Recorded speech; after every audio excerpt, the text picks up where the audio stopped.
Zambian president promises to cut deficit, review mining policies.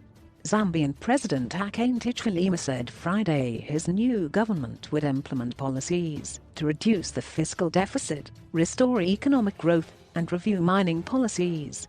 In his first address to a new session of parliament since his election in August, Hichilema said officials would also review agricultural policies, revise electricity prices, and reform state power firm Zesco.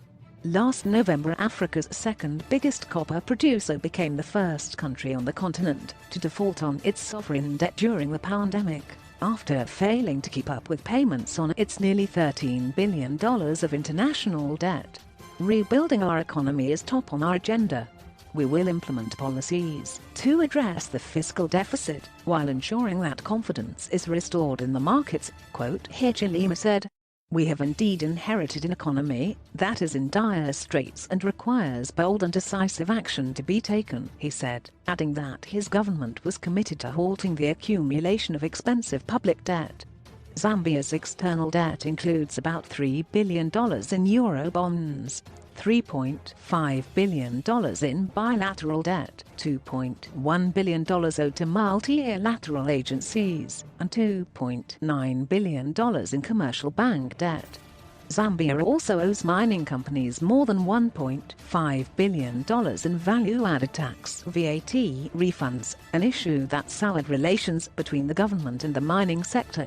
The VAT refunds are the top priority for the industry, said Zambia's Chamber of Mines CEO Godwin Bean, who represents mining companies including First Quantum Minerals Kansanshi Mining and Barrick Gold's Lumwana Mining. Game changer for mining companies.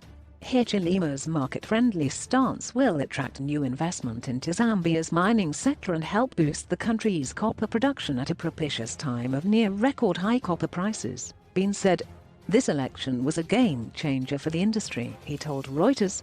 Hichilema's predecessor, Edgar Lungu, had pushed for greater state ownership of mines. State mining investment company ZCCM took on $1.5 billion in debt in January to take over Glencore's majority stake in the Mopani copper mine. The previous government was looking for an investor to fund the mine's expansion, which would boost output from 34,000 tons of copper a year to 150,000 tons. Zambia as a whole hopes to increase its annual copper output to 2 million tons by 2026, new Finance Minister Sitembeko Muzokatwain said last month. The country produced 882,000 tons last year.